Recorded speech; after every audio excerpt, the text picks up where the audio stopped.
had a testimonial here from a satisfied Peter Brown student.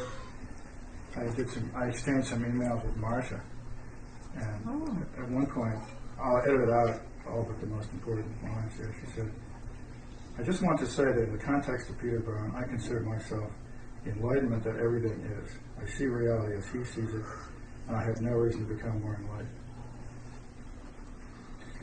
So weeks later, I thought, well, I'll write back, and I said, "I was meaning to ask you, when did this happen? How did you do it, and how long did it take?" She wrote back to me so I could take a deep breath and say this. "I've always known it just like you. In the context of Peter Brown, it happened when I first met him. Lila told me to get a tarot reading from Peter. During the reading, I saw reality in its fullness, completeness, absolute intimacy of one precious, blinding light of being. And reality continues to reveal itself to me in the most infinitely brilliant ways, as it does with you. You're still not there yet, is reality in its infinite perfect state of being."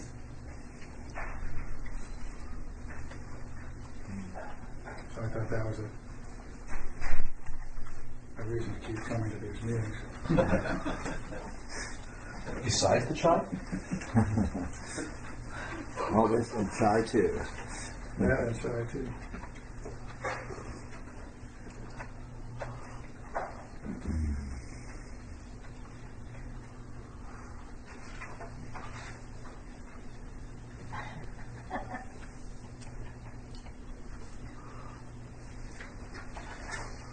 But that was actually kind of helpful because she, points a finger at this notion of this noticing or catching a hold of this revelation that you keep speaking of. You don't really lay it out quite as bluntly as she did. She should be sitting here. but she makes an excellent point, which is that the condition of this is as it is and has always been as it is, and we are in that condition, always have been, always will be. We just simply need to notice that. Nothing is gained, nothing is lost, nothing is improved, nothing is repaired or abandoned. It's just a matter of noticing how astounding this actually is. Well, she doesn't speak. I asked her how long it took her, and she dodges that question by acting like it took 5 seconds. But she probably spent years and years before that in other practices, I would imagine. But again, how long it takes is a loaded question, because how long what takes? Mm-hmm. You know, how long the process of the unfoldment of this takes is eternal, forever. It never stops unfolding. It is unfoldment in itself. That's its very nature, is to reveal itself to itself. Always has been, always will be. And so there is no beginning or end point or a final point, and measuring, demarcations of measurement along the way are completely arbitrary.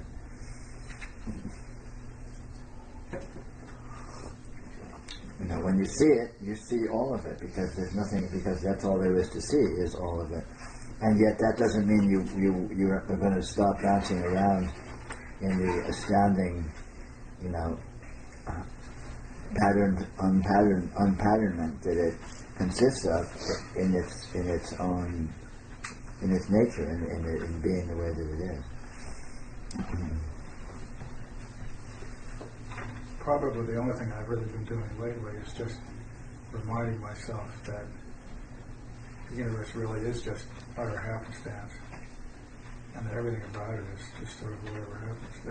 This randomness doctrine of yours, it takes some getting used to, actually, because you're conditioned to believe that everything is supposed to have some kind of an order to it. But where did that come from? And the answer is nowhere. Okay, there's nowhere for it to come from. Just randomly, at some point in the past, Benjamin Franklin said, "A penny saved is a penny earned." Okay, but why did he do that?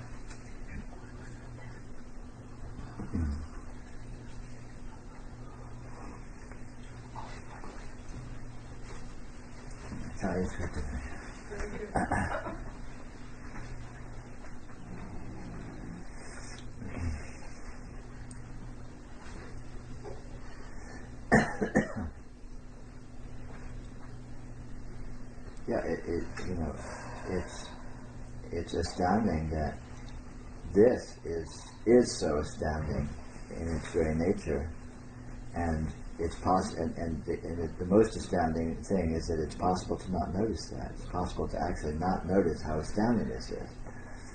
You know, that's completely inconceivable.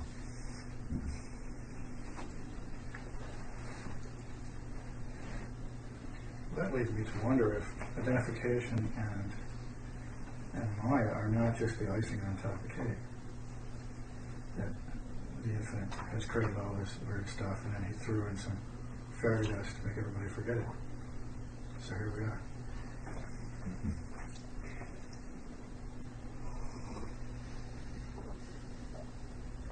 One says that the mirror of self-reflection grips its victims so tightly that they have to tear themselves free of the temptation to see oneself as existing as oneself.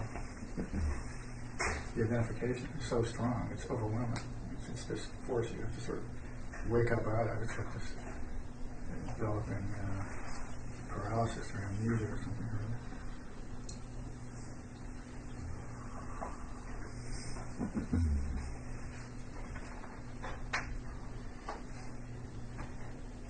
And without that, there wouldn't be anything. I mean, this identification just makes the world, as far as I can tell.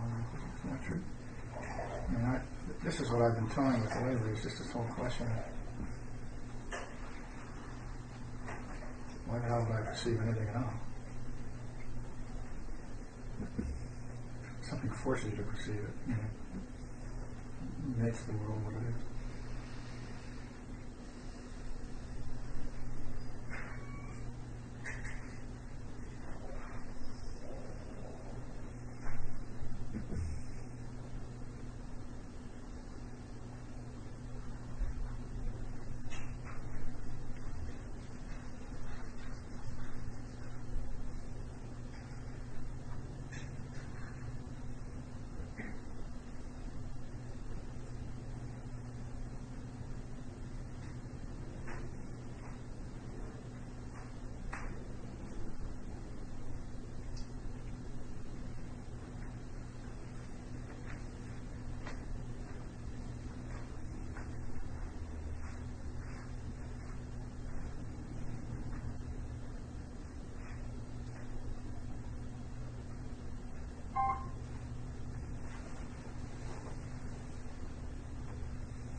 So Peter, how can we reconcile the fact that noticing and not noticing take place at the same time?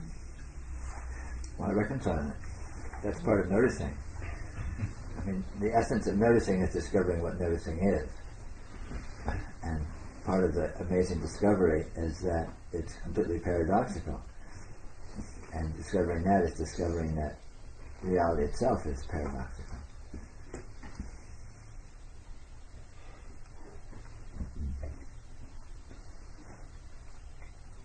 That, there's intellectual knowledge that, this is, kind of an infinite experience that is happening all around, and yet sometimes I'm just in the state of not being able to kind of tune into that, just being, one-dimensional.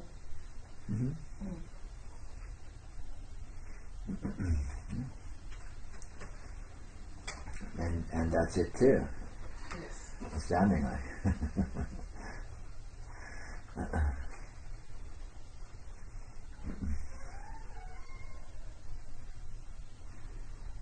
There's something though about having this, the sort of the complete experience. That it's hard for me to have a complete experience in the one-dimensionality. Yeah. And yet noticing leads to not needing to notice. Noticing leads to the certainty that what this is and the way that it is always absolutely complete and absolutely full, whether it's obvious or not. And we develop that intimate certainty and intimate direct seeing that is so. And at that point, we let go of needing to notice, needing to see, needing to have clarity. Because even unclarity is actually clarity. There's something else, that seems to go on, which is to do with me stepping out of my own experience. I don't know whether that's possible or not, but where I'm it's as though I'm looking at myself from the outside, not actually being in that. Yeah. Well, we discover, a major aspect of this path of discovery is discovering the open-endedness of perspective. Sometimes I call it the mobility of consciousness, the way that any particular point of view or frame of reference is completely arbitrary, and consciousness has a dynamism and an elasticity that is inconceivable, and that we're not used to acknowledging or noticing. And as we come to become more familiar with this, and it becomes more nakedly obvious that this is so, it greatly changes our frame of reference in terms of what we think we are, where we think we are. Even the notion of having it be possible to be stuck in something becomes an absurdity, because we see the certainty that consciousness is infinitely mobile and we are that. So just because consciousness happens to be in some involuted perspective, say, at some period of time, doesn't mean anything at all whatsoever. There's still absolute freedom prevailing. And as we get more and more certain of that by having it displayed, obviously, clearly and self-verifyingly, then it becomes a moot point of needing it to be open, needing it to be clear, needing it to be spacious, needing it to be infinite. We see that infinity is inherent. It's inalienable. It cannot not be. So it can't possibly be stuck. And yet, infinity by its very nature can look like anything. It can appear as anything whatsoever. It can appear as the most insipid, boring, one-dimensional blondness. And still be the infinite. But the important point is, the real cardinal point is, we can know this. We can know this directly. We can have self-verifying experience of this, which shows the certainty that it is so.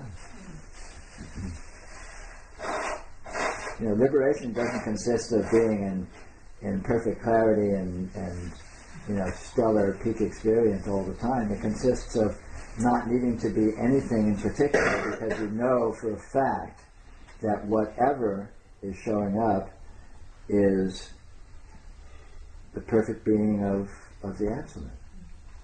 So so you let go of it needing it to look like this or that. Or needing it to feel a certain way, which is what I get stuck in sometimes. All right. It doesn't feel quite right. That it's not the real McCoy. Right. Yeah.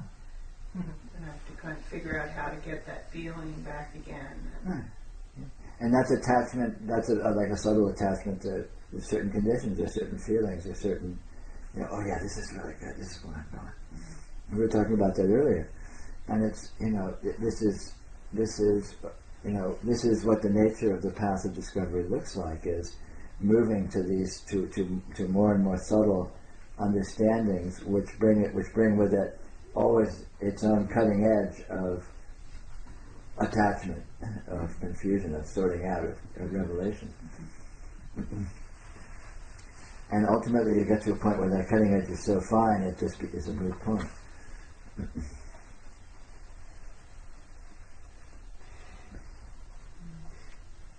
So it comes back to that paradox, saying that, in every moment I have a choice as to whether I look at, the infinite, or whether I look at the, ever finer cutting edge, and, try to tease out those hairs. Yeah, and it doesn't matter. Mm-hmm. Most fundamentally, it doesn't matter, because they're both the infinite, so to speak. There's no perspective which is preferred over another perspective. And it's not like, oh yeah, now I see it. This is the right perspective. Any perspective is equally valuable, equally it. There's no preferred perspective. I mean, some perspectives are spectacular and stellar, and other perspectives are, just weird. But it's still, there's absolutely no basis for preferring one perspective over another, because infinity doesn't have an absolute state. It is the absolute state, and it can appear as anything. So the appearance of any particular condition does not include any inherent valuation. Nothing is better or worse than anything else. Nothing is, clearer than anything else. Nothing is more spiritual than anything else. It's all 100% the Absolute, 100% God. So then you let go, when you see this very clearly and very certainly, you let go of needing it to look like this or that, and it just, okay, whatever. And that, of course, feels like a big load off, because you can relax and quit this struggling and feeling like you're needing to pursue that cutting edge. Because that cutting edge is doing itself, so there's nothing to pursue. And even that cutting edge isn't a valuable perspective, it's just an aspect of the nature of this amazing unfoldment.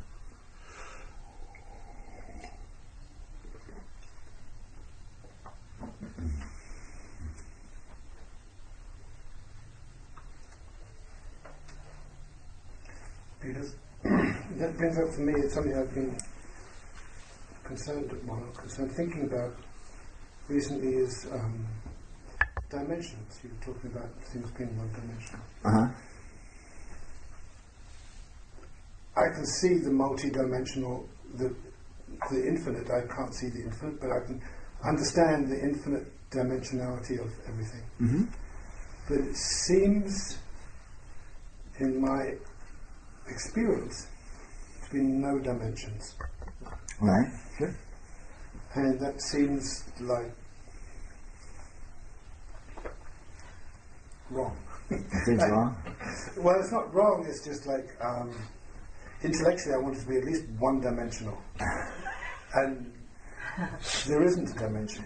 No, there's no dimension. I mean, that's another way of putting what I was trying to say when I say there's no preferred perspective. Yeah. You know, because it's like in a dream. You know, you might say a dream is three-dimensional, but it isn't really. There's no dimensions there at all. There's no space there. You know, And just like this. yeah, and likewise with this. Although you know, it may be a little less obvious with this because most of us are used to really buying into this as being an objectively existing panorama. But in actual fact, you're right. Absolutely so. Yeah. Yeah. But the fact that it's non-dimensional doesn't mean that it can't be any dimensional. Oh no! Because it's like a display. It's like a readout. It's like how many parameters can you analyze this energy display in terms of? Well, it's arbitrary. You know, it's just completely arbitrary.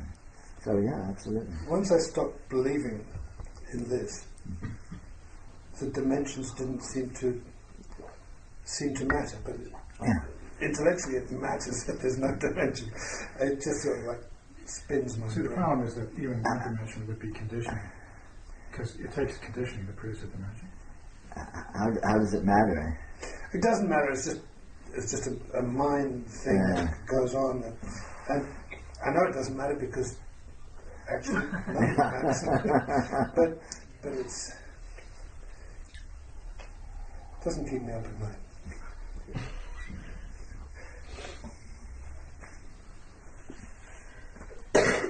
But yeah, I mean, you know, this is a really crucial aspect, is that there is no objective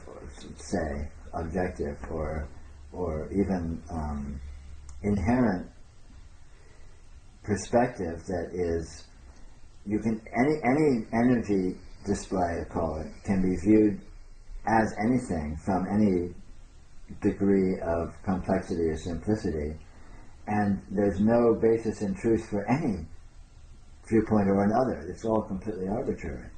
You can see things as zero-dimensional, one-dimensional, 25-dimensional, you know, a billion-dimensional, and nothing is added or subtracted, nothing is gained or lost, nothing is truer than anything else. Any perspective is equally true, i.e. equally untrue, equally arbitrary. Because when you can't say what's happening here, and it's an absolute fact that one can't, then whatever you say becomes completely arbitrary, and that applies to however you tend to view it, whatever sort of resonant mode it tends to collapse into for you as a structure or as a semi-stable whatever it is completely arbitrary and not inherent.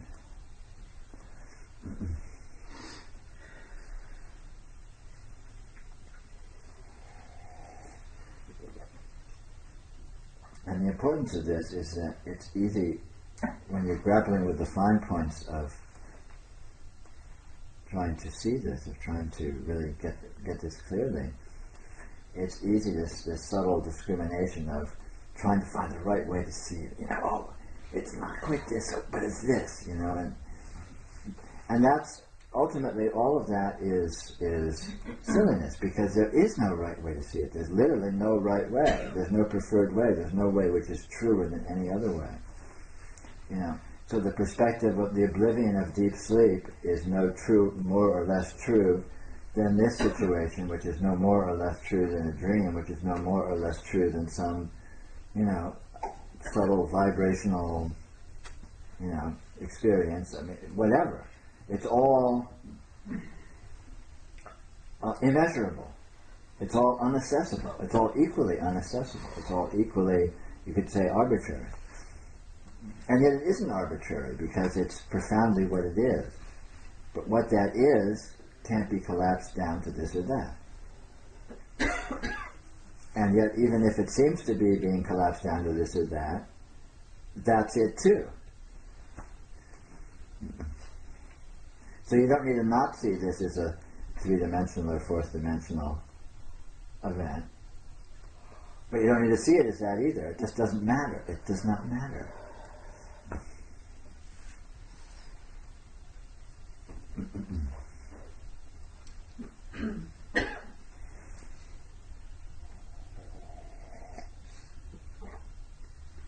Is that kind of what you're talking about, John? Yeah, I mean, it doesn't matter because I don't believe in it. I mean, it's real and unreal at the same time. Yeah. It is what it is, but any particular take on it is arbitrary. It's also what it is. Yeah, yeah. Which is kind of fun. It's completely fun. It's because things are so open-ended. The sky's the limit, and not that.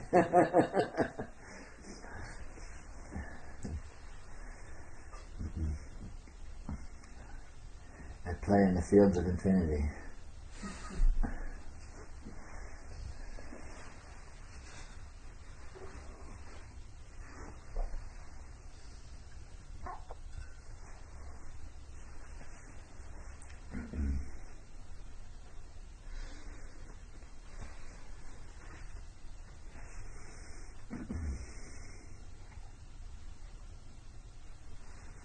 Well, sort of cycling back to what I said earlier.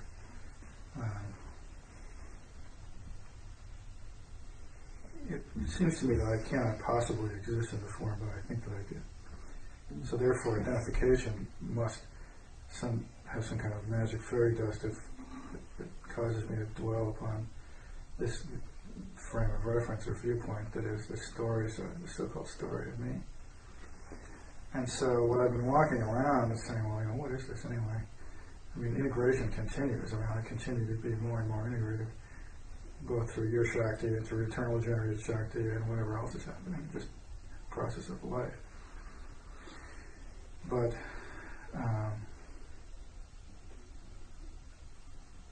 if I wasn't identified, then what would I be? Well, since everything is everything and it's just sort of infinitely interconnected and all sort of rolled up in a ball most likely someplace, then this sort of gets me back to something you said earlier, which was that just being disidentified was enough. That's really all there is to it. Well, more fundamentally, it doesn't matter whether you're disidentified or not. You said, you started off just now by saying that you can't exist in this form that you seem to, in this condition that you seem to, or something along those lines. And why not? Well, I mean, that's as arbitrary as anything else. Why shouldn't infinity look like that? But it's not necessarily constrained to look like that. Because again, when you go looking at what the that is more precisely and more closely, it opens up into indefinability. Right, so you're sort of on the cusp between identification and indefinability. Yeah, always. Still steering the boat of identification. Or not. Seeming the life that you seem to be living. Well, what is this? There's all this discussion, terms and chain letters keep propagating around, and one of the chain letters that's very popular these days is called ending your story. Now, that could suggest that story is this frame of reference that is the so-called me, and that somehow that's going to come to an end or whatever, or be seen to be some kind of just royal joke or whatever. I'm not sure which. How about a good joke? I didn't say it was a bad joke. I just said it was a wild one. Yeah. Like an incredible practical joke, like some kind of strange setup, where you generate this thing that seems to be a life, and you think that you're living it, and then you realize that you were just set up by your friends, and it was actually a trick, that you really weren't living at all. But again, you can't collapse. It's not an either or. You can't collapse it. You don't need to have a story in a life or not. The story and the life is not a story and not a life. It's infinitely more, so you can't say what it is. But it doesn't need to not be a story and a life for that to be the case. You see what I mean? It could be both. In other words, you don't need to say it's not this, so it's that. You can say it's not this and it's this. Infinity doesn't need to not look like this insipid human being in his pathetic life. Which is exactly what it is. Yeah, it doesn't need to not look like that to be infinity. This is a very important point. I mean, Like, I've seen that this is infinity, okay, off and on, it shows itself to me a little bit here and a little bit there. And then it turns back into this, this guy, whatever, with all his problems. Right, but again, seeing that as an either or, look at that a little more closely. I mean, this is where I am. If you want to know where I am right now, I'm on this cusp of identification. That's the, today's summary. Next week it'll be something else.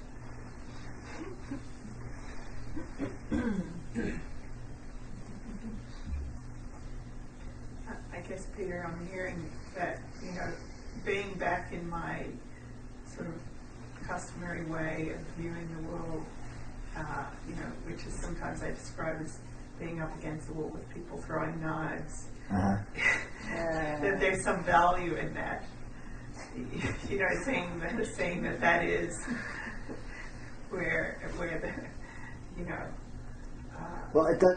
That's where infinity happens as well. Yeah. In other words, it doesn't need to not be that. Yeah. It doesn't. You don't need to get out of that to get into the absolute, or to get into infinity, to get into God. Because that is inherently out of that while being in that. Right, but that's where I catch myself. Right. My escape route. Right. That's what my part of my disidentification is about, is trying to get away from that reality. Oh, no, and to realize, like, I'm actually fine. I don't need to try and get away from that. Right. Yeah. And that is it. Yeah. It's a very important point, because it's completely logical that, wait a minute, this sucks, so I want to leave it to get over there because it might be better, kind of notion. And then that notion gets blown to infinite proportions in spirituality, where you get, life sucks and God is over there, and then that's better, But all of that is a misunderstanding of our true condition, of what this actually is. This is this. And it's also more than this, infinitely. So this is this and God. This and God are not an either or. It's a both and. And this is not this. This is God. This finite situation is not a finite situation. It's infinite, without needing to not be finite. I mean, the finite is infinite.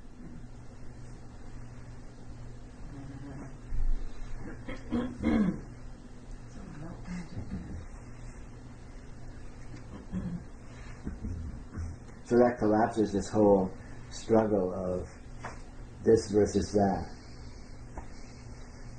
of having a goal over there that you can get to somehow by some strategy or whatever.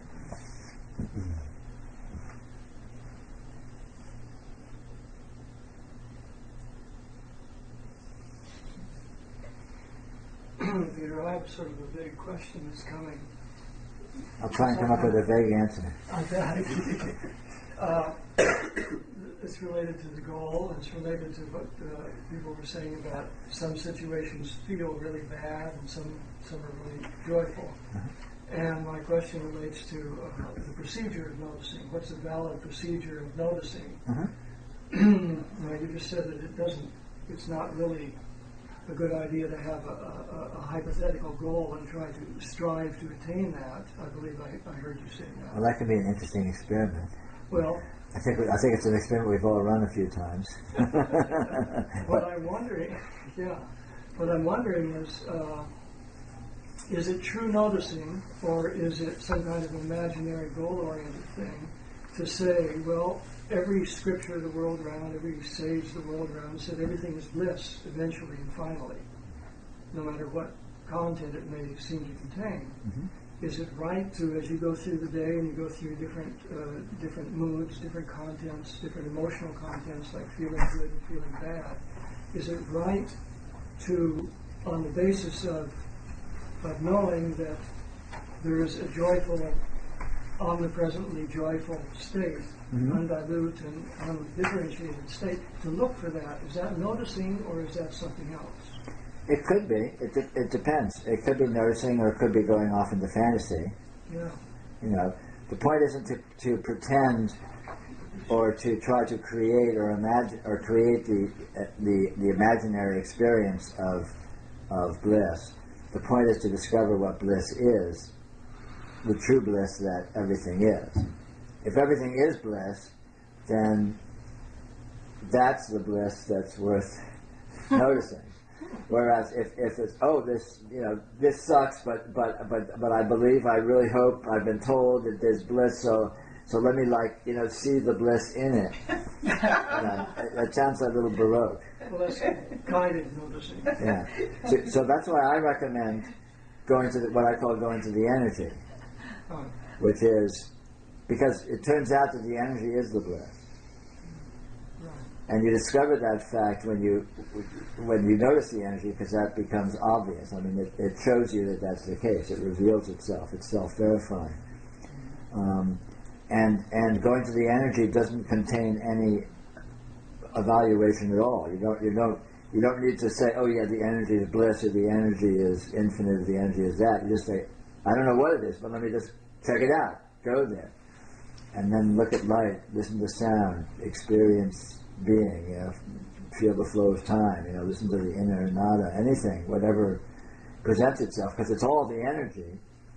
Go to it, structurally, textually, as a present energetic experience, and let it nakedly, without preconception, let it show you what it is. And then, accidentally, you'll discover the bliss without looking for it, because that's where and what the bliss is. But if you go looking for bliss, then you're in a whole imaginary superstructure where you already are creating a notion of what it is you're looking for. Whereas if you just let go and say, hey, show me what you got, give me your best shot, then you'll see what it is. It will show you what it is. And it's much simpler, and it's very direct, and it's not involved with expectation, which is a selection to go into fantasy. I mean, we're experts at going off into fantasy.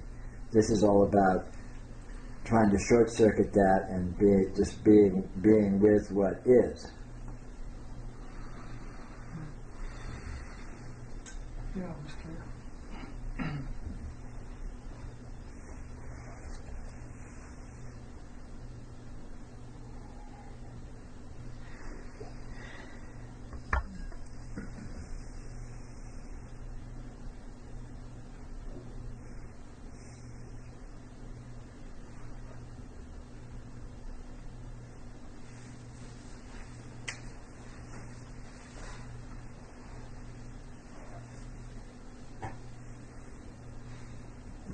No, I'm not quite clear. Okay. Not necessarily on that bliss subject, but similar, about noticing. Uh-huh. If I'm trying to notice something, which almost sounds like a contradiction of terms, Uh-huh. but if I'm looking to notice something, Right. then I'm assuming that something I'm not aware of at present. I'm searching for something. Uh-huh. But noticing implies that I've already seen it, or it's already part of my consciousness somewhere, and I just have to become aware of that. Yeah. So I'm a little bit vague about. Well, you're being too logical about this whole thing. Just because this is impossible and paradoxical, don't let that stop you from doing it. Okay. So, in other words, bypass all that is a perfectly reasonable dilemma, and you might well state it and try and debate the sides of it, but it's completely irrelevant to the actual doing. I should think 6 impossible thoughts before breakfast. Yeah, or just think 6 thoughts and don't worry about whether they're impossible or not. Right. Don't let the fact that they're impossible or not interfere with it, It's all thoughts are impossible. It's easily done. This experience is, say, some kind of a present radiant energy. I mean, it doesn't stop. It's a fire hose that's just like blasting into your consciousness 24/7, right? What is it that's blasting? Okay. Or what is it that's being blasted? It doesn't matter. Just at the most raw level of experience itself, what's happening? What is this? What's the stuff there? Is there something more to see than this Fire hose? No, there's nothing more. So what am I supposed to come to then? Don't worry about it. Don't have a preconception. Just think of it as a question mark. It's looking at the burning fire. You don't know what it is until let it show you what it is. You won't have an idea. And when you find it, it will be different than you think it's going to be. There's no way that your expectations could be accurate anyway, so why bother with them? They're just a distraction. It's like leaping off into the unknown, you know. It's like there's a black hole in the ground with no light shining, and you have no idea what's in there, and it seems to be bottomless. You toss some pebbles in, and you didn't hear any sound. And I'm inviting you to jump into that hole. What's going to happen? I don't know. But it'll be a surprise. What's here is fundamentally is a surprise to any idea you can have of it. And I'm inviting you to discover that. How would noticing differ from just paying attention, really paying close attention to whatever's happening? Is No noticing- difference. They're different? No, no They're difference. not different. No difference. Well, it seems like noticing carries a sort of an odor of expectation. Paying attention doesn't expect you to see anything new that you can't even imagine. Well, look at it this way. They both lead to God. Oh, that's cool. And look at it this way. Everything leads to God. So don't worry about it. There's no need to split hairs. Making mistakes leads to solving a mistake. You know? So you don't need to worry about it. Just, head off in any direction whatsoever and you'll find God. Because there's nothing else to find. Does it make any difference how intent the person is or how intense the person heads off in that direction? I mean, it might be... It could do.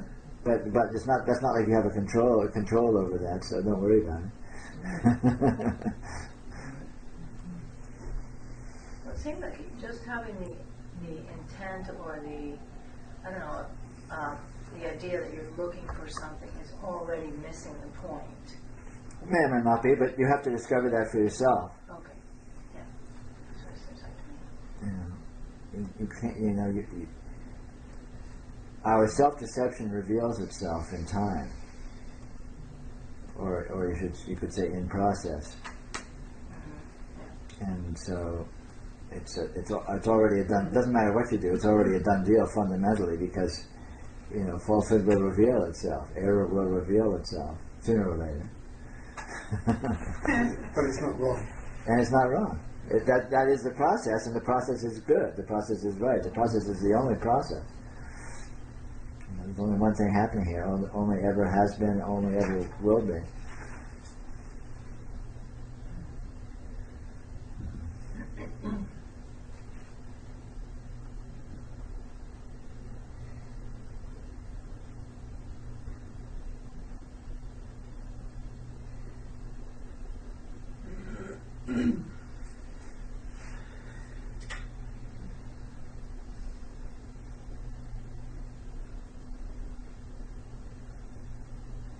That one thing that's only happening here that always has been being what is? This? That? Yeah.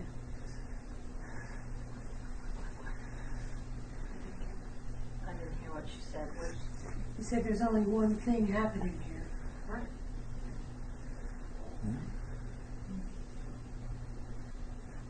It's taking care of itself. Doesn't matter what it is. Sounding awfully like lyrics from a rock song or something. I like it.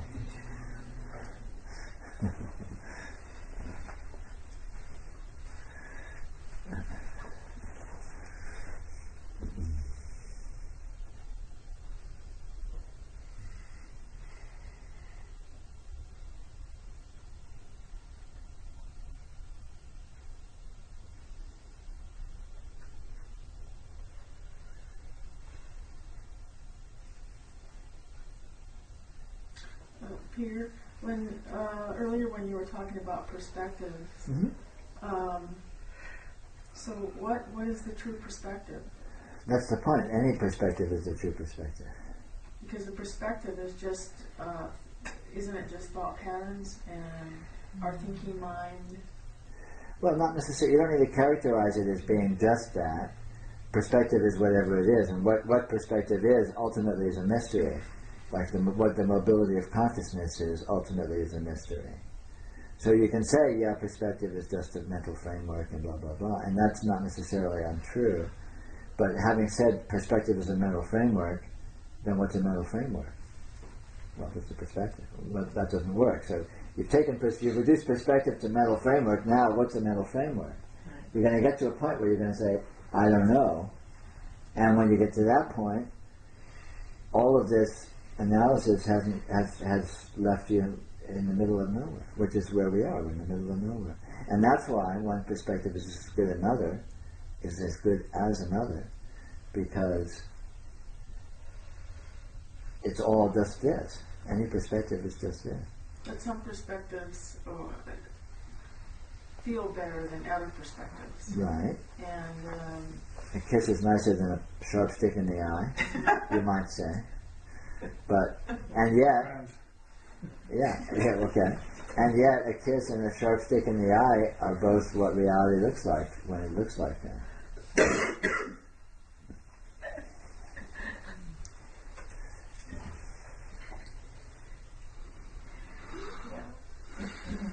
well, I oftentimes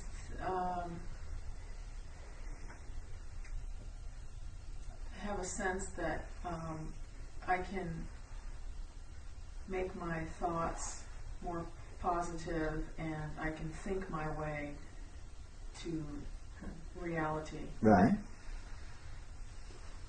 That's what that was my question about having a more truer or positive perspective. Right. Well, you can experiment with that, but it turns out that reality is not about positivity. Reality is about inclusiveness. Reality is about reality. It's about what is, as it is, not about what's good or what's bad or what succeeds or what fails. So, and yet, success and failure, positive and negative, happen within the context of reality. So you can investigating them is investigating reality. But reality is what all this is made of. It's not about what happens in this. It's not about the plot. You know, the plot can be a glorious plot of success and light and happiness and love and harmony, or the plot can be a terminal disaster of chaos and hatred and war and brutality and inflicting pain. And yet it's what either of those scenarios is made of is what? Is what? This. What is this? It's not. So this is clearly not about what the plot line is, what's supposedly happening. This is more fundamental. This is about the laws of physics. This is about the presence of consciousness, not about whether the consciousness is having a pleasant or an unpleasant experience. And yet there's all sorts of very interesting interrelationships in there too. But you don't need to worry about that. Find out what consciousness is, and then all those details will reveal themselves to you.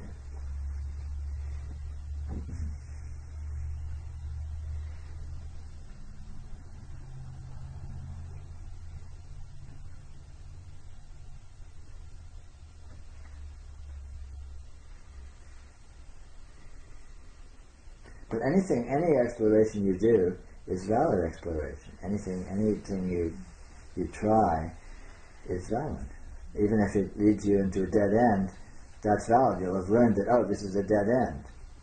And then you will have, the experiment will be a success. You can check it off your list. That didn't work. So failure is success, because when you fail, you get to check something off your list.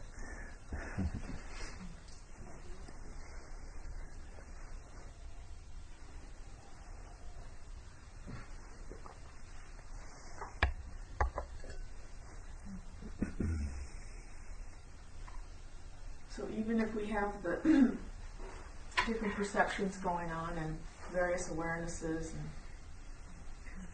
it just doesn't get any better. Doesn't get any better. It doesn't get any worse. But it is better than you can imagine. Okay.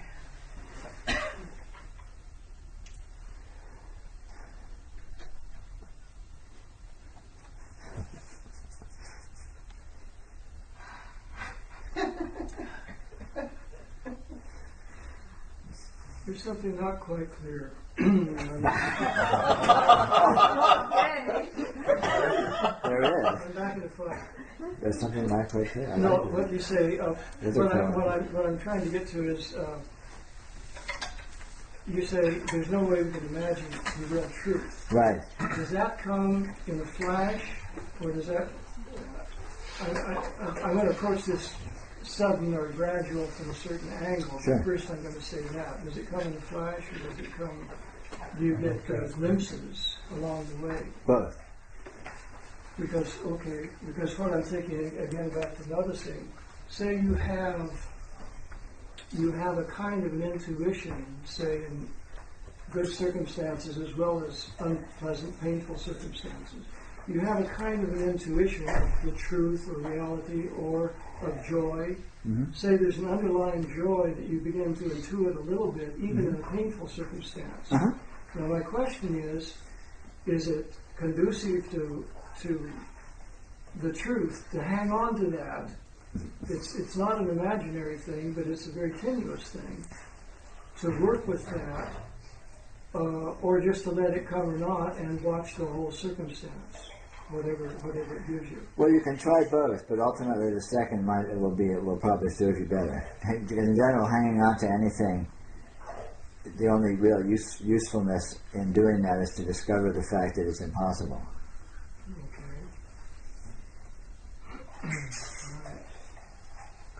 Because what there is and what's valuable you don't need to hang on to because it's always present. It's always the case. And it's not something that could be hung on to or not hung on to. It's not its nature that it could be grasped. It's ungraspable. But you don't need to grasp it because it's always here. So anything that you can grasp isn't worth grasping. But grasping can be a valuable experiment because you discover that fact. But it's truer and more direct to let things come and go. You know, like if you're in a beautiful sunset there, just like let your heart melt and say, "Oh my God, that just knocks my socks off," and then go in and get a tie. You know, it's not like, "Oh no, the sunset's leaving. This is terrible. I want it to stop. Damn, I don't have my camera. What am I going to do?" You know, it's like, or just like, "Oh, that was really nice." You know, now what's on TV? You know? And because that's the actual state of affairs. You know, appearances are continually morphing and coming and going, and nothing stays, and nothing is nothing. Not only nothing stays, but more profoundly, nothing is ever even actually here. You know, so it gets pretty trippy when you look at it closely. Yeah, it's very subtle, that point. Yeah. One way of saying what I'm probably trying to say is, you look at the beautiful sunset and you're impacted with the beauty of it. Yeah. Then when you turn to something else, you try not see it's a little bit tricky to say that, but you try to be attentive to what might be beautiful in that also. Sure. Even if it's ugly. Okay. As opposed to just looking at it and saying, "Damn, this is ugly." Sure. You can try that, or you can also try to notice the trying itself, rather than looking at the object that the trying is supposedly associated with, i.e., the object of experience. Look at the impetus to try. Yeah, the trying is a really it's got a kind of a bad vibration to it. You can feel it when you're trying. But it's valuable because you discover that by doing so. Right. You know. This is no holds barred. Anything goes because anything leads you to the truth. You know, failure leads you to success. Mm-hmm. Stupidity leads you to intelligence. Pain leads you to pleasure. You know, so this is a self-correcting system. So it's win-win. So it's just a matter of efficiency, which ultimately gets down to a matter of luck. I suggest we take a little break for dessert, try refreshments, what have you.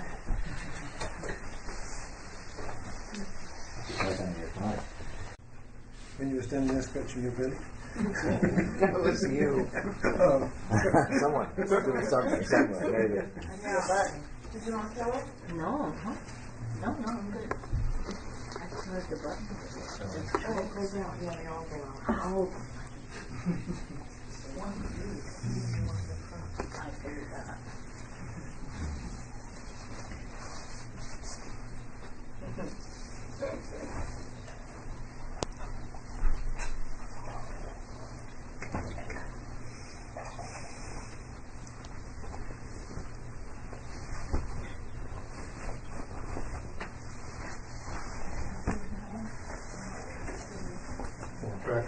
We're back on tape again, everybody, so.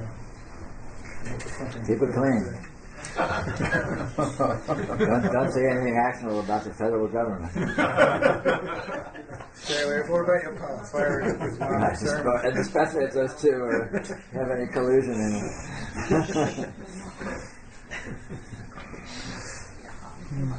My name is John Doe. Never been in Chicago.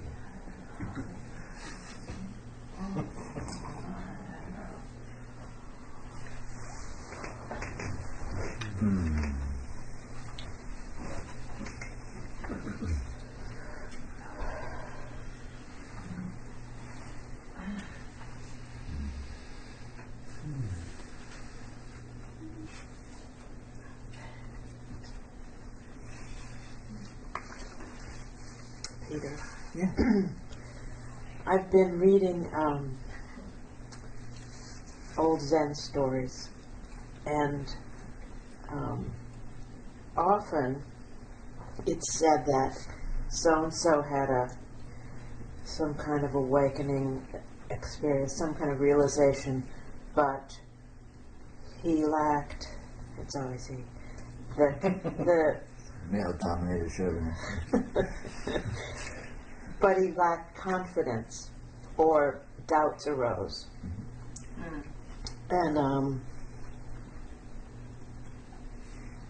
this is very interesting to me because it isn't like this person needed to understand something better, more, or see something more, but something.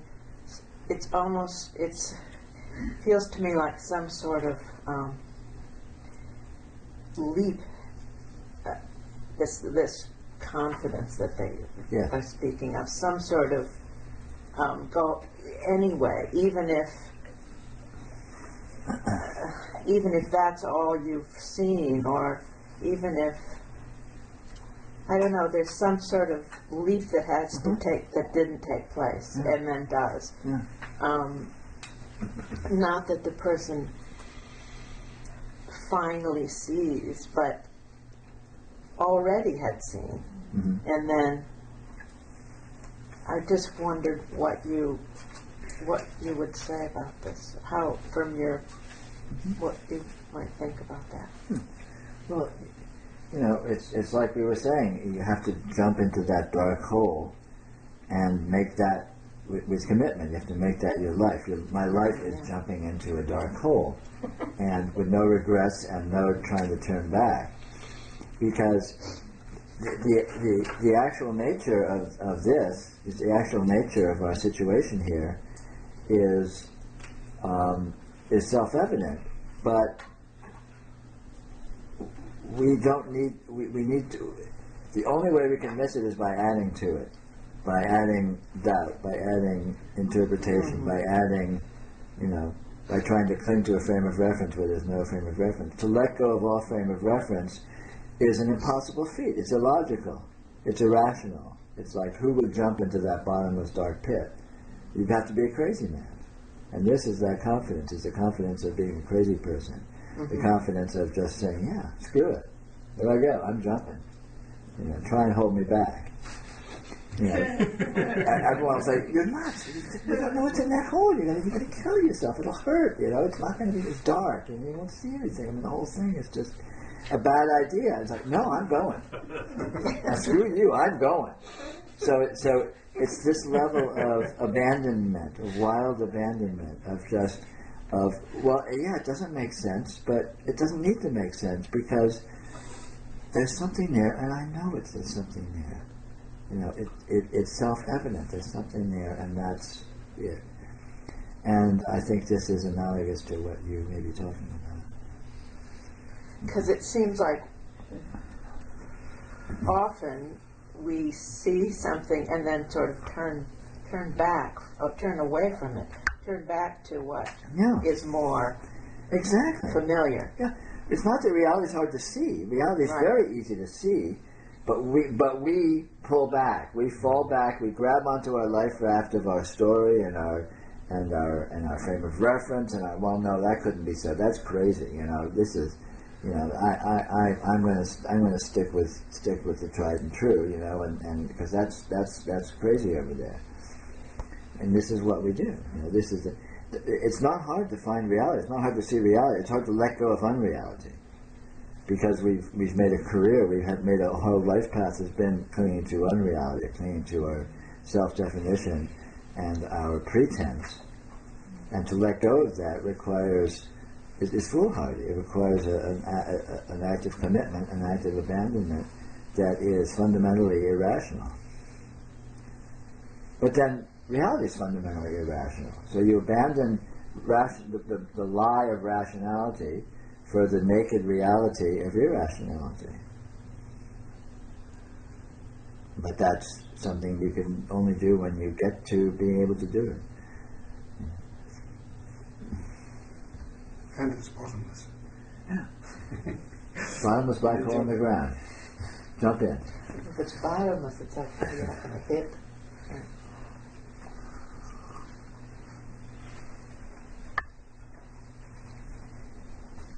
Go to the edge of the earth and jump off.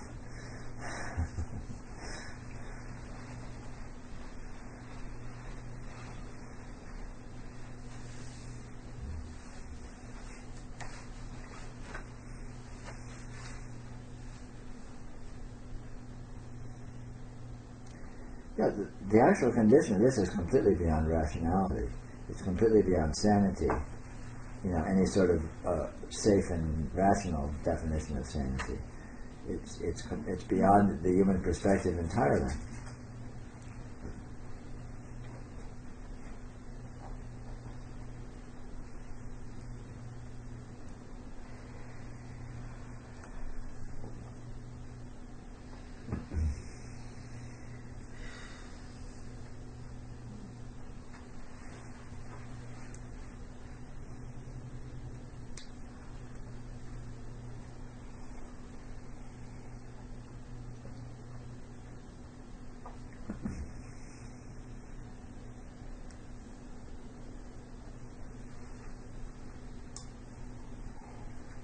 Peter, I've heard it mentioned in a few of your audios that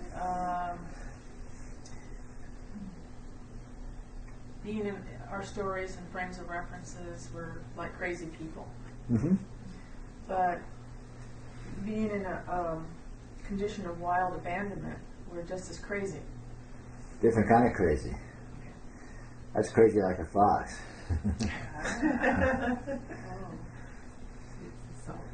That's the craziness which is the true sanity. Whereas the other sanity is the sanity which is the true craziness. So that's the distinction between controlled folly and uncontrolled folly? I'm sorry?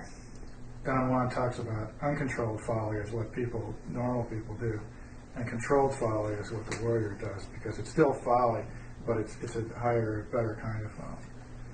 Well, I'll let Carlos go his own way, but you might say there's probably some analogy there.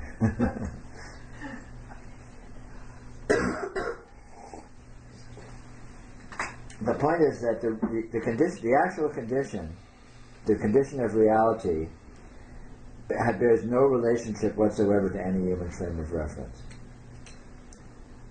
So, say, looking on this side, on the side of reality, a human being looking from the side of human logic and human frame of reference would look over there and say, that is just too weird. You know, that is either crazy or a lie or not true or a fantasy or it doesn't compute. Or it's possible they could look and just not see anything. Well, that's what usually happens. Yeah. So there's no need to worry about being crazy. Well, there's no need to worry about it, certainly. It's never done any good, one way or the other.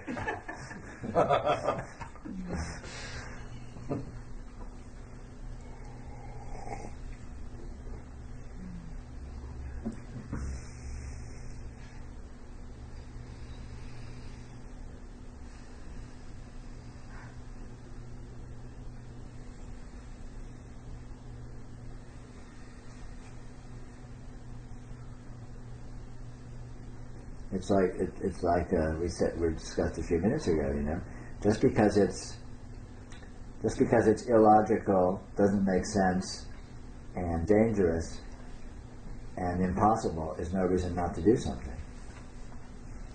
And that's the level of logic that it takes to embrace reality from the human point of view. Because from the human point of view, all the arguments will be against, or hopelessly entangling at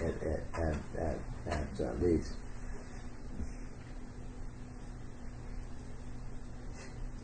But it doesn't always go towards career advice. No.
Sounds like the universe in here with my grandmother's clock ticking in the kitchen.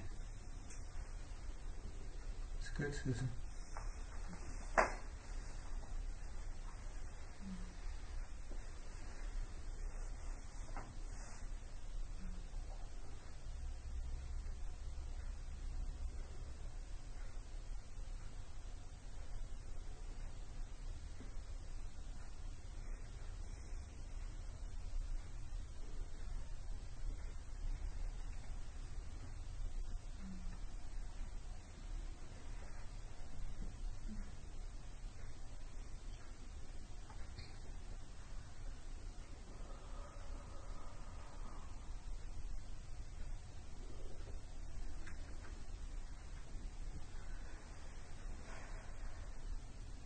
Peter, on the subject of noticing,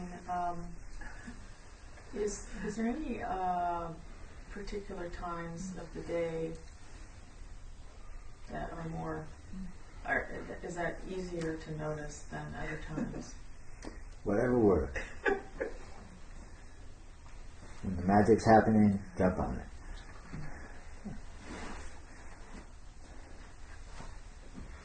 You know, in my experience, noticing is surprising in its very nature, and noticing will strike at the damnedest times.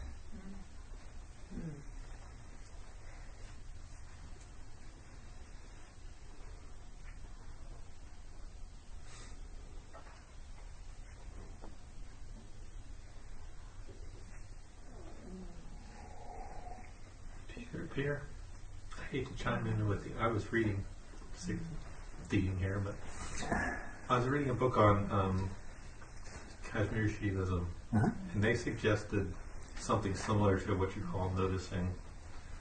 And they were suggesting to take that moment of noticing and then for a brief period, and then consciously go back to the way your mind normally works.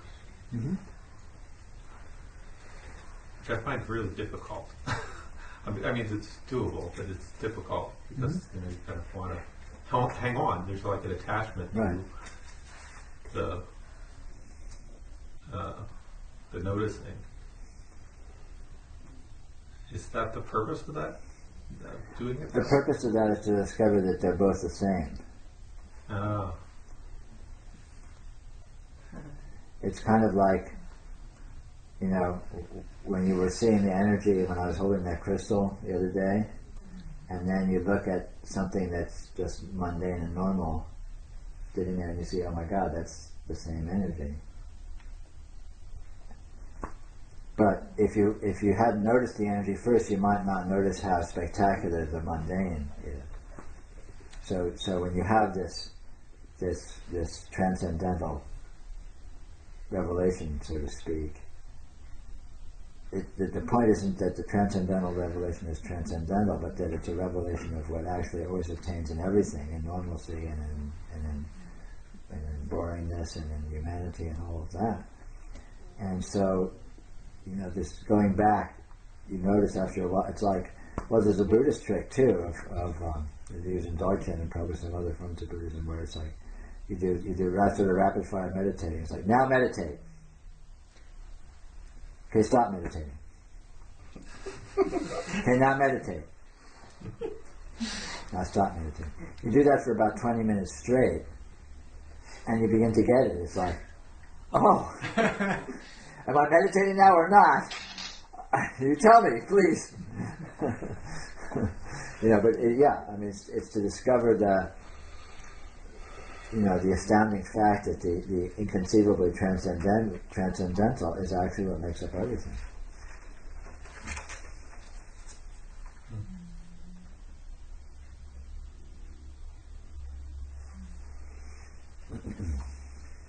Well, that actually kind of segues to what I've been thinking a little bit. Another one of my experiences I've been having, which partly I'm sure is aided by the fact that I've got ongoing integration in my head, but also I mentioned the last time I was here that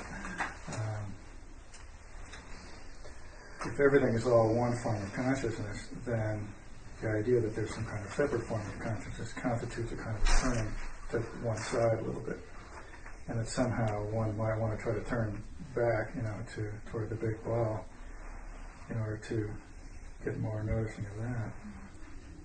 And I've been having success with that, oddly enough. That's as vague as that sounds as an exercise. Sort of imagine a giant ball with various facets on the edge, and each one of those facets is one of us.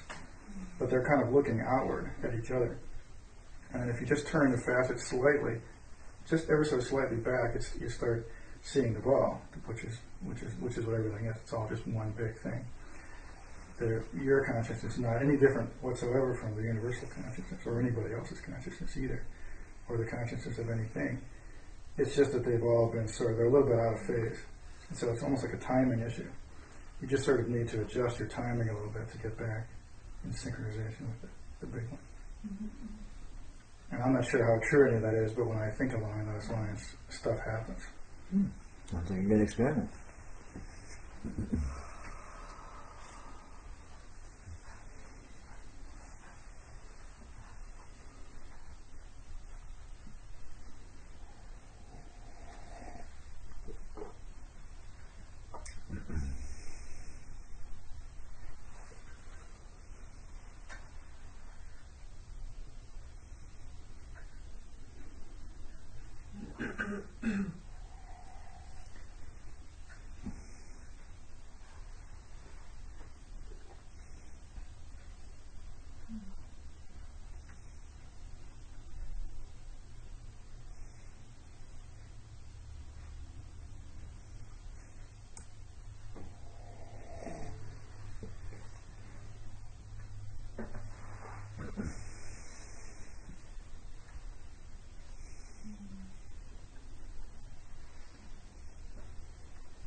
During the break, we were talking about forgetting things.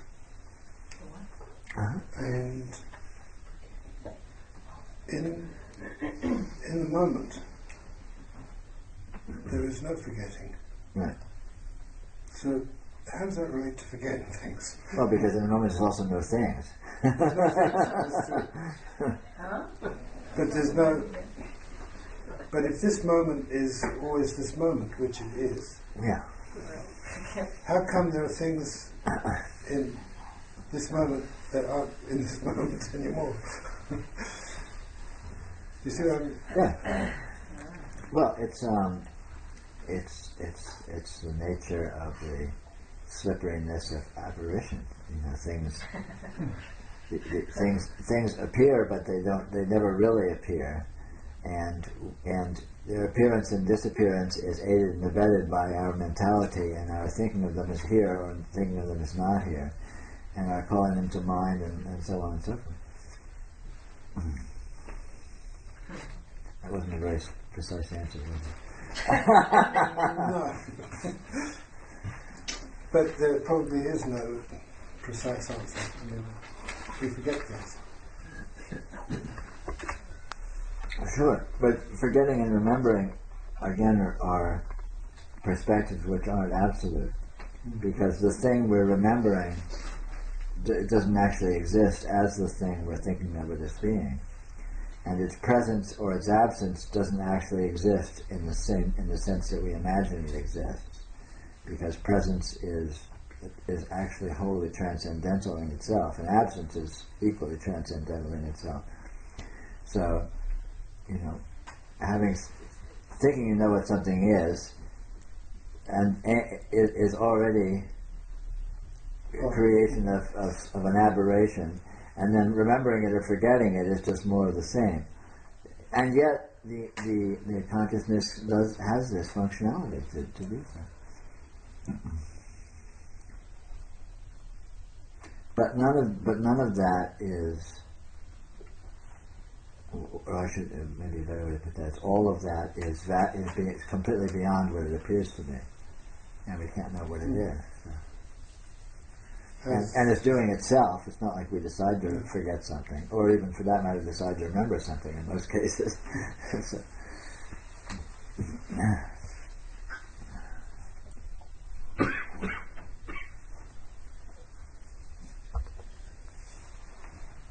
I mean, the way consciousness functions is absolutely astounding. You know, this conceptualization, this creation of a map of reality and of creation of a frame of reference and imagination about what things are, where they are, and how they are. And in spite of the fact that that map is completely inaccurate, yet nonetheless consciousness can effortlessly create this map and employ it and use it, you know, with great facility. You know, the whole thing is astounding. It's absolutely astounding.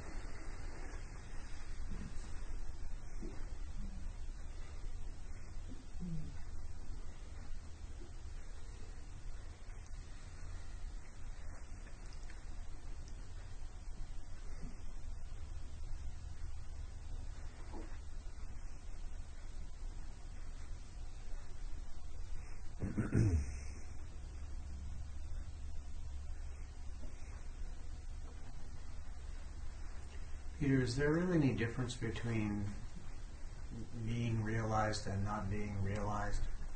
No. What are we doing here? Ask yourself that question.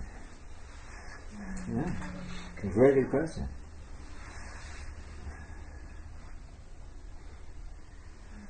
Maybe to discover that the answer is no.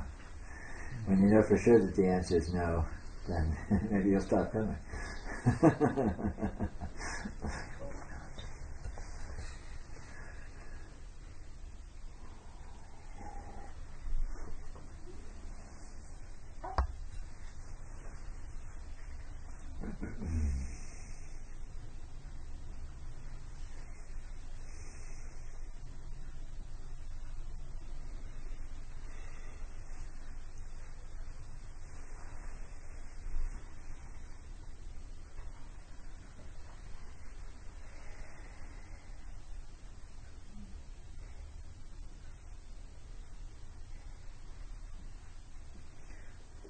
You know, the only way to really answer that question is to find realization, and then you can see what it is, and then you have the certainty for yourself of the answer to that question. Until then, there's always the possibility of a vague, you know, well, maybe there's a difference.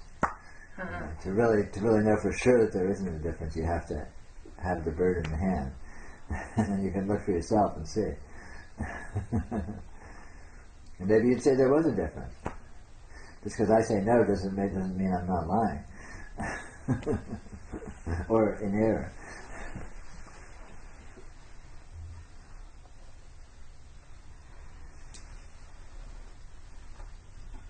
But realization is of what has always been the case. So it's not a new condition. It's not a new state of affairs coming into being. It's simply a realization of what the true state of affairs is and has always been. And so it's a very subtle and interesting thing, whether not realizing what is true versus realizing what is true. In what way is it different, and what way is it not different? In what ways are things changed, and what way are they not changed? But nothing actual is changed. Nothing real is changed. But you can see clearly what the reality is, whereas previously you may not have. But you haven't gained or lost anything, except perhaps belief in a series of fantasies. Yeah, I mean, fundamentally realization is a loss of belief. Everyone has the same raw data, but then if you're not realized, you have a bunch of beliefs that's piled on top of the raw data that you spend a lot of time investing importance in and relating to internally in various subtle ways. And realization consists of dropping all that, all the beliefs. Lately, it's feeling like the more I talk about stuff, the more I just create more bullshit for myself to believe in and reinforce my beliefs. Yeah. It's subtle, this nature of semantic, the semantic entanglement, the semantic junkyhood that we all tend to go towards. It's very subtle. Because language by its very nature implies falsehood. Because language doesn't correlate with reality on a one-to-one basis. Structurally it doesn't. There are no nouns and no verbs in reality. And yet language implies there are things and there are actions. And so you start talking as if there are things and actions, and the implication, the suggestion, the seduction is into that, I'm talking about things and actions. I mean, there are people sitting in this room. So there's a room and there's people and they're sitting, right? But in reality there aren't. In reality there's no people, no room, and no sitting. So, what do you do with that?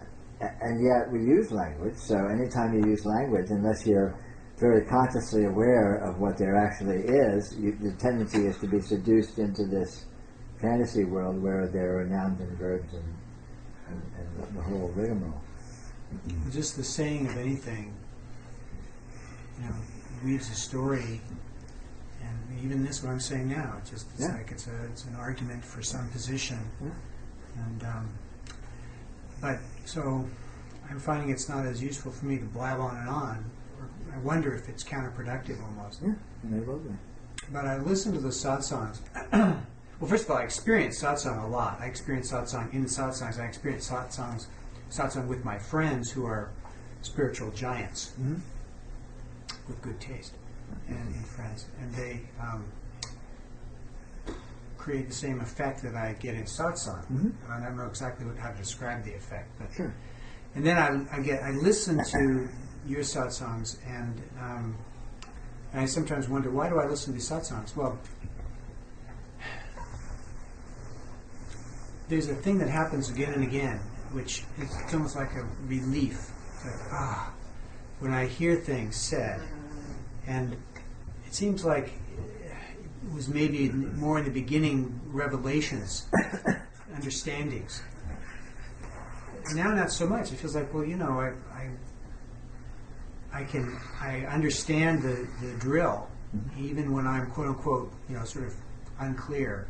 I can still talk the talk and think the thoughts. And understand it when I hear it. Yeah, okay, they're talking about the right stuff. Oh no, these people are totally all wet. But there's something that happens just in hearing it. It's like, thank God. It's like being cradled or something. Well, that's noticing. That's going to acknowledgement of the actual condition.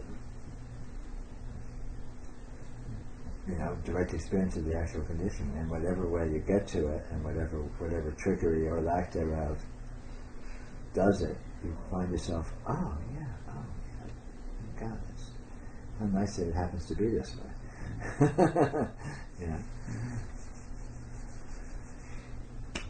But there's a very respected spiritual practice from in traditions around the world of being in silence.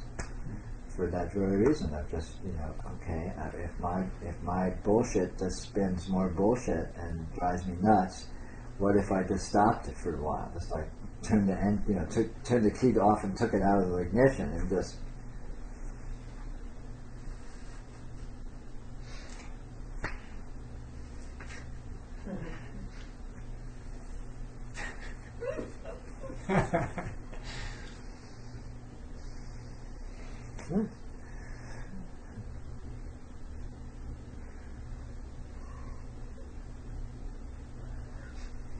But ultimately, it's not necessary. But because when you're at a certain point in your unfoldment, there's this being in both worlds, where you're you have access to the world of reality, but at the same time you keep getting pulled back and sucked back into your habitual approach to things. And so there's this kind of, dual life you live, and there's a tendency to strategize to like solve this dilemma, solve this challenge that seems to be presenting itself. But ultimately, you get to a certain point where there is no challenge, and then there's nothing to solve, and then words or no words, it's nothing. It's no big deal. But that's the nature of unfoldment, is it goes through these various stages, perhaps. And a particular stage when you're sort of in between can be very challenging, because you have this big carrot on a string. It's like, oh yeah, that's the good stuff, and you keep getting sucked back into the not so good stuff, as you think, and so on and so forth. I mean, that's what it looks like when you're at that point in the unfoldment.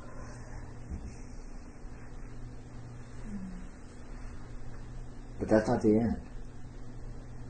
You get to a point where it all gets eaten, it all gets sucked into the black hole, and then words or no words, nothing is gained, nothing is lost. Nothing is added, nothing is subtracted. At a certain point, ideas are very threatening and seductive and entrapping, but ultimately they're not at all. And you discover that at a certain point in your unfoldment.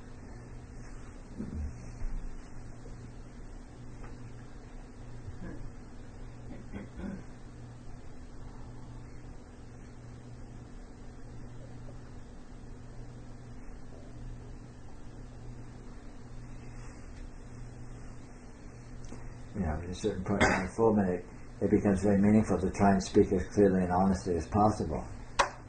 But then later you get to a point where you don't give a shit, and you can lie, cheat, and steal, and it doesn't mean anything to you.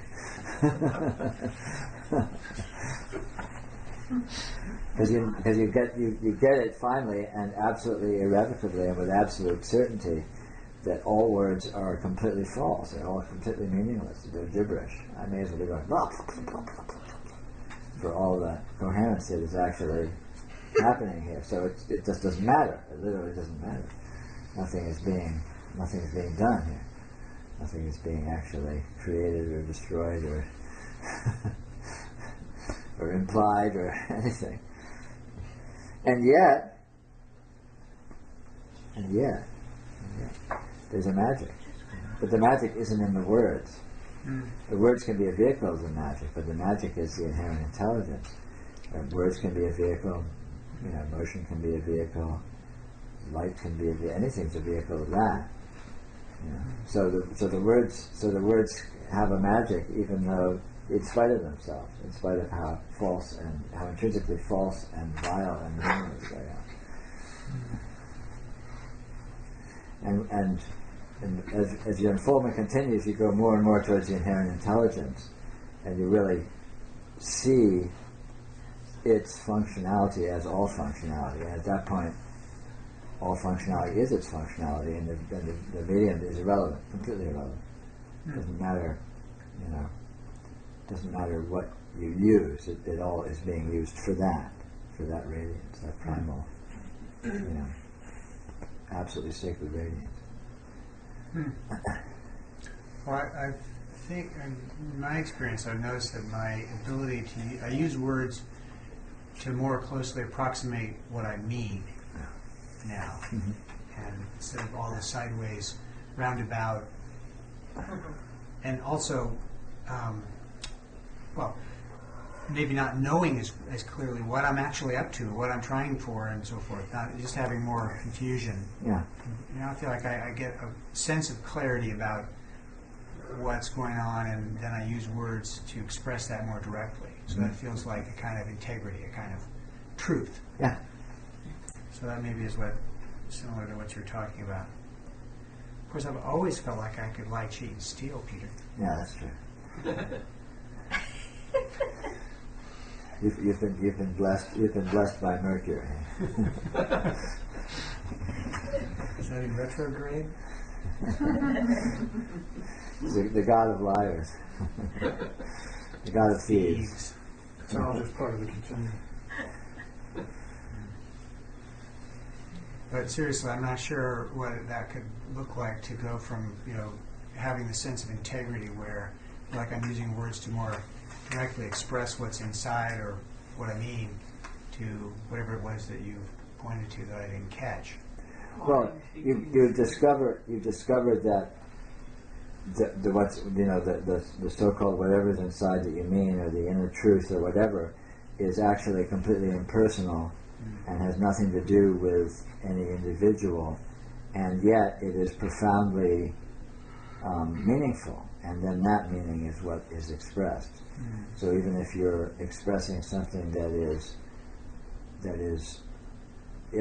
personally less true, it's true in a profound sense, and that truth comes through the words. That could be, that's anything. Yeah. It's everything. Yeah. Anything and everything. And that's what satsang is. Satsang is that impersonal truth, the expression of that impersonal truth. And its expression is its revelation, its resonance. You're talking about Tantra again. Of course.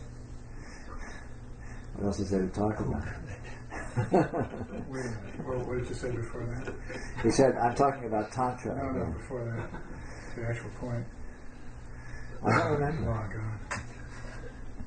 Oh, God. You had to be there. I was there.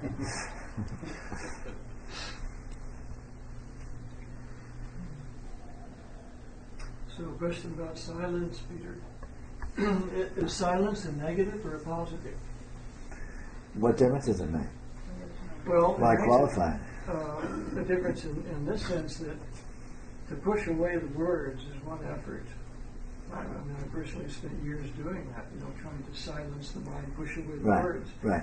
But I don't think that I ever achieved anything until I realized that silence wasn't the absence of words so much, it's a positive thing, and then when I grabbed at the positive thing, the words disappear. Yeah. Silence is the most positive thing, because silence is what all the words come out of. Silence is literally the source and essence of those words. Well, what is silence then? What is silence? Well, that's what I don't know. What is silence? In mantra yoga, you move from explicit sound to internal sound to absolute sound, which is silent sound. And that's when you find the true mantra, the mantra which is always saying itself and is completely unspoken, which is the Shakti.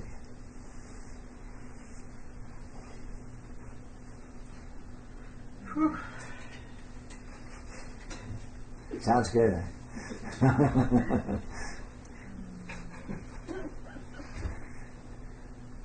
And yeah, it's wholly positive, absolutely.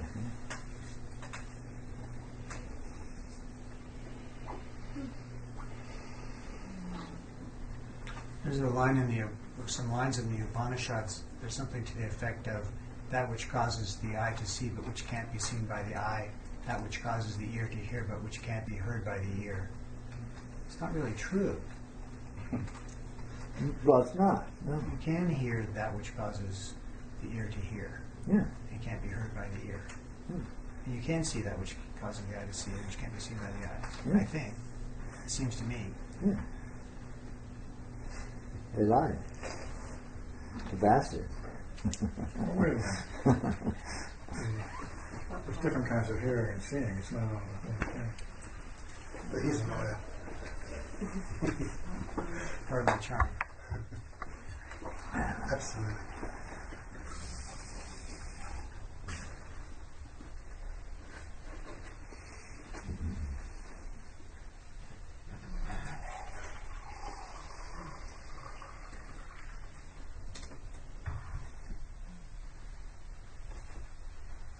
I mean, this is the nature of spiritual unfoldment, is to move into subtlety, to keep going more into more and more subtlety, in as it actually is.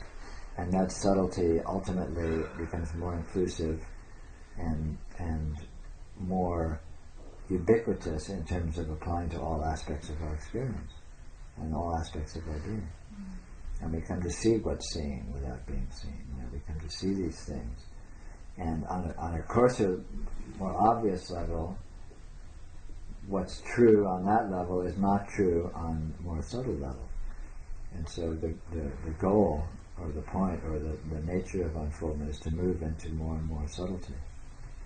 More and more in tune, you might say, with the primal intelligence as it actually is, as opposed to dealing with it in its coarser, more, you might say, more obvious levels.